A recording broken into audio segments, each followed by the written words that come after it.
Okay, we're going to go ahead and get started on Chapter 2, Lesson 8. You're going to realize that the way that I'm going to teach it is not the way that is in the book. Rather, it's going to be a way that you're familiar with after talking about rates and ratios. So it should make this a little bit easier as we are going to work on the ratio table to solve these problems. So you're going to see different ways in the book. However, on the side of the examples that are there, I'm going to touch briefly on those. Otherwise, I'm going to be talking all about ratio tables because that's going to get the most bang for your buck, and you're going to be able to understand it a lot better with what we're doing today. So your book is open to page 55, and you have a pencil and you're ready to go, and so am I. Okay, here we go. On 155, we are working on solving percent problems. We're just going to go over some quick vocabulary, okay? And it's right here. Our vocabulary word is proportion. Is an equation that shows two ratios are equivalent. Okay, showing that two ratios are equivalent. Do you see why we're going to be using ratio tables? Because it's basically what we're going to be doing. The next part is a percent proportion. It is where one ratio compares a part to the whole. So that's what we're really going to be focusing on today, the part versus the whole. So right here, you're going to see that that's what they talk about, the part and the whole. When we write it as a ratio, we talked about that, where we have 2 over 5 as a fraction, or we have 2 to 5, or 2:5, okay? And we turn that into a percent. Basically the exact same thing as making a ratio table where you have 2/5 and where percent means out of 100. How do I get from here to here? Okay, well, I am multiplying, right, by 20. So if I multiply the bottom by 20, I must multiply that top number by 20, which is 40, which means 40%. Okay, that is just a quick overview over everything that we've already done. But we're going to be talking more about that on the next page. So go ahead and turn your page. I just slide mine over. But turn your page, and we're going to take a look at this. It says use number lines to find the whole, but we are not going to use number lines. We are going to use ratio tables, okay? I will talk briefly about this number line, and then if you feel comfortable using that, then go for it. But all of my examples are going to be with the ratio table because we've already learned how to do the ratio table. Okay, that's the cool thing about this lesson, is we get to use what we already know. Okay, 10%, I'm sorry, 10 is 25% of what number? So you're going to see that we know percent means out of 100. So here you see that they have made a number line, and they have 0%, 25%, 50%, 75%, and 10%. So they broke it up evenly into parts. Then you're going to see that 10, whoops, I'm so sorry, hang on, that 10 is directly under that on a second number line. So you're literally making two number lines. You have your 25% and our 10, because 10 is 25% of what number? So notice that in here, okay, if you have 0, you're going to have 0. Here you have 10, which means if you add another 25%, that's going to give you 20. If you add another 10, that's going to give you 30. And if you add another 10, right here, that's going to give you 40. So my answer would be 40. Now, that looks a little confusing to me. Let's take a look at what it looks like on a ratio table. Okay, this is where I want you to be working out over on the side. So you're going to make a ratio table just like this.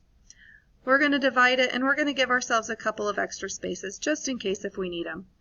Okay, one of the things before that I talked about on the previous page was a part and whole. Okay, a fraction is a part and a whole. So we're going to go ahead and put part and whole. And here's what we know. We know, since we're talking about a percent, we're going to go ahead and put 25% over 100. Why 100? Because percent means out of 100. And we are trying to get to the number 10. Now, I might not need all these spaces. As a matter of fact, I don't think I'm going to, so I'm going to put my 10 here. It is a part. It is not the whole number. We're trying to figure that out. But we know that 25% is part of 100%. Okay? So now, this is where I can look at this and take a look. I can do some scaling back and some scaling forward in order to solve this problem.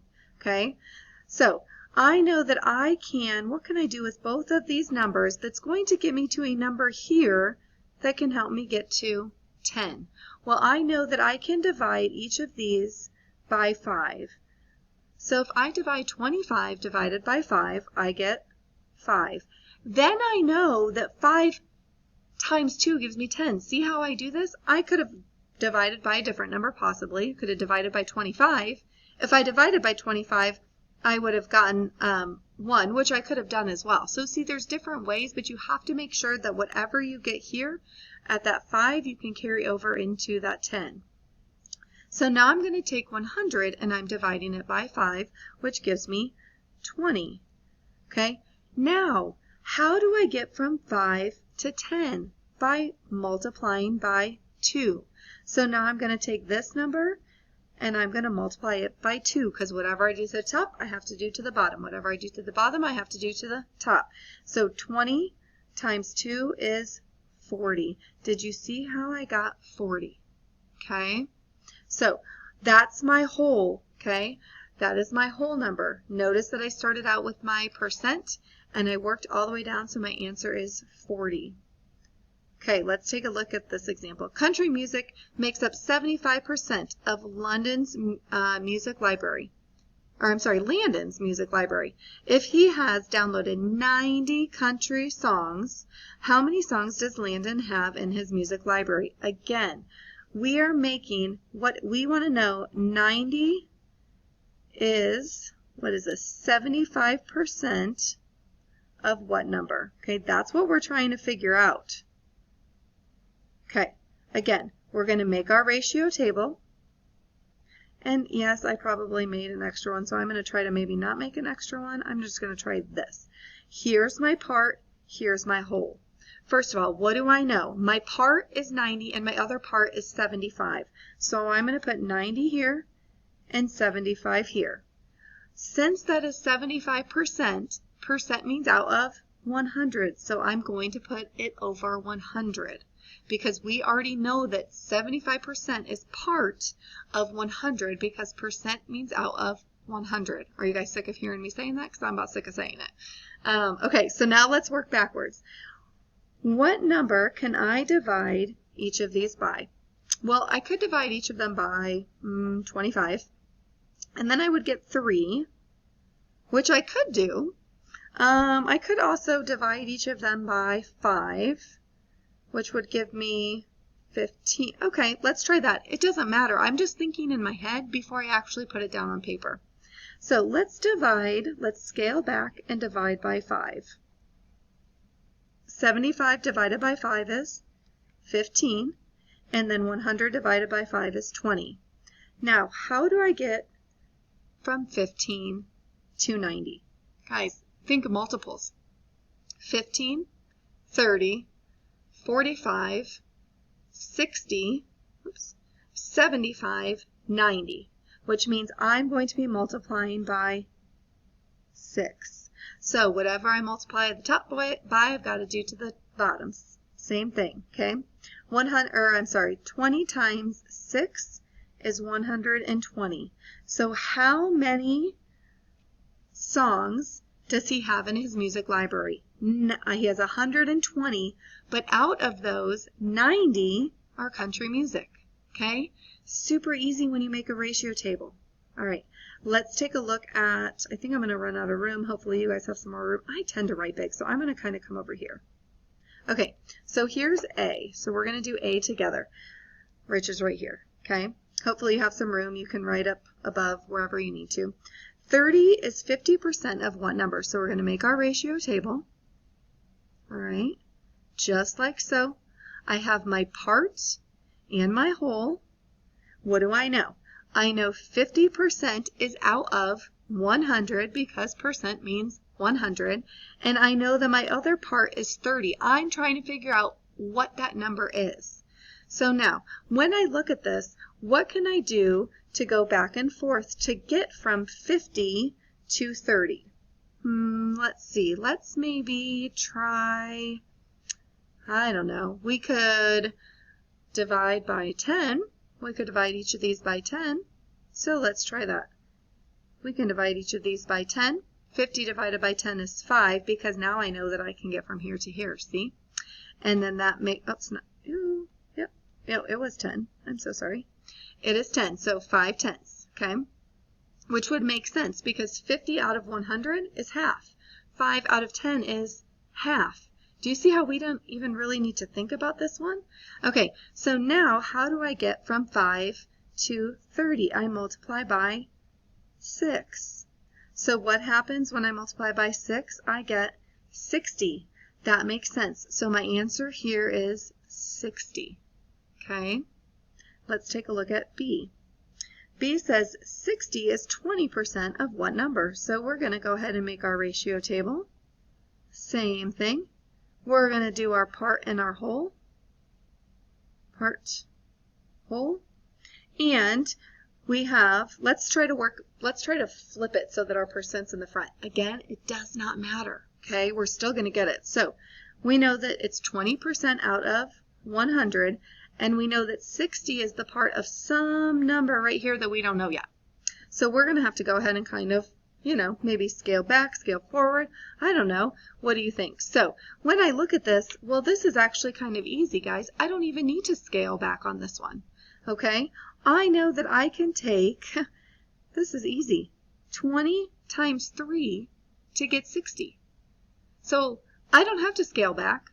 I get to just scale forward. So I'm going to take times 3 with the bottom, and I'm going to get 300. So my answer there is 300. Okay, do you see how that works?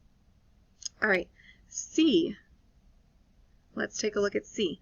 Peyton spends 60% of her money to buy a new television. If a television costs $300, how much money did she have? So again, make your ratio table.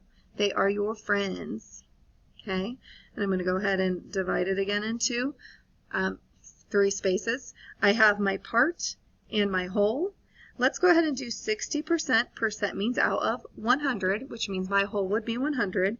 And we know that she has saved $300.